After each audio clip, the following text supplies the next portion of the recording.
everyone, welcome back to another episode of Communicate 101 Speaking Writing Tips, your favorite podcast channel to build effective communication skills and bridge the gap between confusion and clarity. I'm your host Sarika Singh and I'm so excited to talk to you today. Let's get talking. Have you ever noticed that some people prefer to text rather than talk on the phone? Research out of Australia shows that 90% of Gen Z is anxious. And anxious about what? About speaking on the phone. And some say an awkward phone call is one of the top 3 dreaded things they want to avoid in life. There's even a scientific term for it: telephone phobia, telephonophobia, telephobia. Making a phone call is such a simple and common thing, at least for most people. And they probably find the idea of this phobia incomprehensible. What's the problem? Just pick up the phone and call. Anyone can do it. Can anyone do it? No, not everyone can do it. Telling the phobic to do just that is not that different from telling a colorblind man to distinguish between colors. Although not face-to-face, making a social call via a telephone is something that people dread because they feel they're doing a mistake, they're freezing up, or they may be criticized. Everyone in business aspires to be an effective communicator, but at times our communication filters can become our blockers. Last week I had a soul-searching interview with Yellow Cheer. Yellow Cheer is a mental musings podcast, and we talked at length about how communication skills or lack thereof affects our mental health. During our discussion, we also talked about the habit of filtering, which is a very common habit with us. Filtering means holding back from saying something until you've checked it thoroughly with yourself and making sure whatever you're about to say is cool, is impressive, is smart, is interesting. A lot of people make their words pass through several layers of invisible filters, because of which they hardly say anything. It makes them more and more unsure about what they have to say.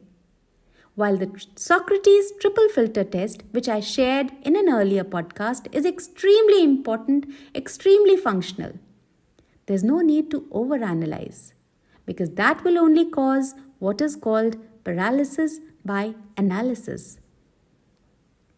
Over the last 2 weeks, we've been talking about how to save conversations from running dry, how to keep them going.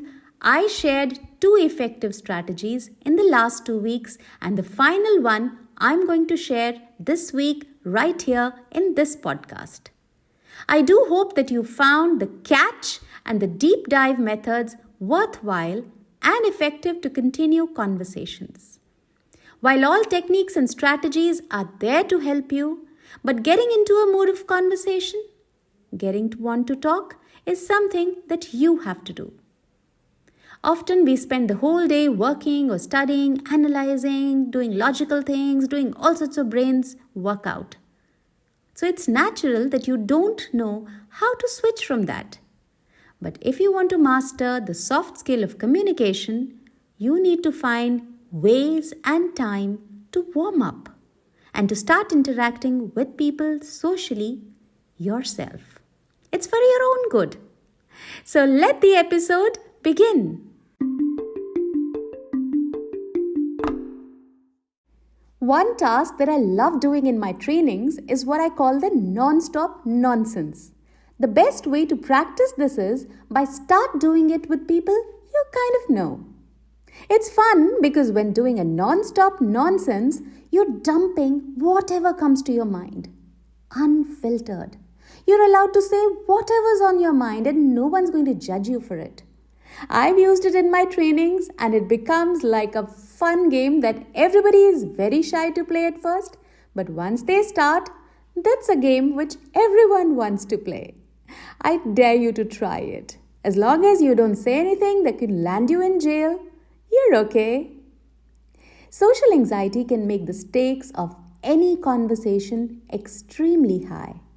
and you'll feel that they're extremely high. So always remind yourself it's just one chat.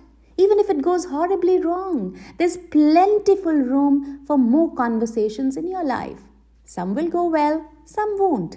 It's not worth stressing. It's a learnable skill, and you can master it with practice. And we're going to master some of it right here, right now.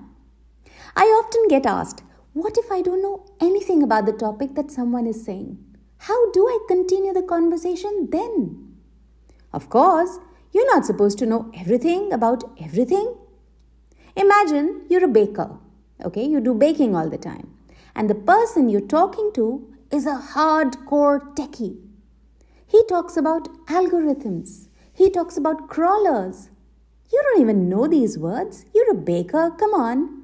So what do? So the strategy I'm going to share today is by the very famous Jeff Callahan. And it comes to aid in such situations. This method will help you connect with anyone on virtually any topic, especially those topics that you're clueless about.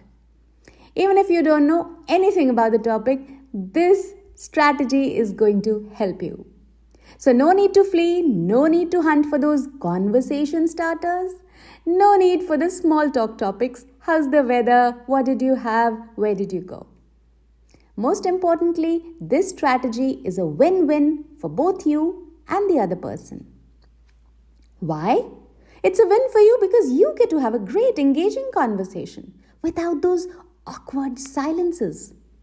It's a win for them because people love talking about themselves, and this strategy is going to make the other person think that they're awesome because you're going to let them speak about what they want to speak, and it still becomes meaningful for you. It's a very useful strategy for keeping conversations flowing effortlessly, meaningfully, and it's called the spokes method. Let me explain. Imagine a bicycle tire. You know what it looks like, right? There's one central hub and there are lots of spokes branching out from that hub. Now let's go back to the conversation where you were a baker, right? And your friend was a hardcore techie. Who was talking about algorithms? Who was talking about crawlers? Now imagine that the algorithms and crawlers are the hub of the bicycle tire. A hub that you are clueless about. And your friend says, the algorithm of Insta, it keeps changing and they probably have hourly crawlers doing the research. You stare at him, you blank, you clueless. Should you just stonewall him and say, I don't want to talk about crawlers and algorithms? No, of course not. Because that's going to end the conversation. So imagine that the crawlers and the algorithms are the hub of the bicycle tire. Now, what you need to do is, you need to look for the spokes, the branches. And how do you do that? You think around the topic. You mention other things which are related to the hub. It could be Instagram. And you could say something like, oh yes, it's so confusing, really. When did you decide you wanted to become a software engineer? Now that person's getting excited. You just asked him what his passion was. How did he become a software engineer? It's about him. And he loves to talk about himself. You could even ask for a suggestion. You could ask, can you suggest how to make Insta work for you? I'm so lost. You just asked for help. And people love to be asked for help because then they're important. Believe you me, a conversation which earlier felt like it has hit a dead end is going to go on for hours. And your friend, the techie friend, is going to like the baker you much more in the process. Dale Carnegie, author of How to Win Friends and Influence People, I remember this book is what I've grown up with. My mom had gifted me this book and I loved this book. He once spent an entire dinner party talking and mostly listening about Plant biology. That's right, botany. Imagine Dale Carnegie and botany. There's no connection. He had no idea about botany, about plant biology, and he was clueless. But he spent the entire dinner party talking to somebody about botany. Now listen to the best part. His conversational partner at the end of the dinner told him that Carnegie was the best conversationalist he'd ever met.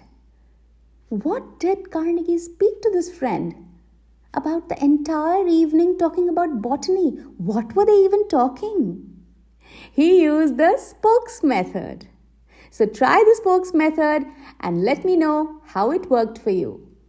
You can send me an email at info@sarikasingh.in or just write your comments in the comment box below. I keep sharing interesting tips on my Instagram handle, which is communication_coaching.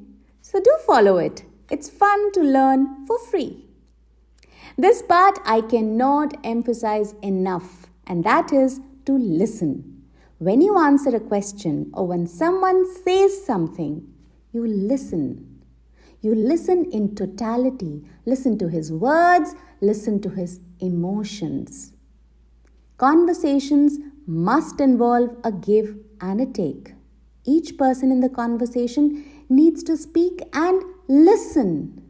Participate, but don't monopolize a conversation. Have a great day, a great morning, a great evening, depending on where you are, what time zone, and what time of the day it is for you.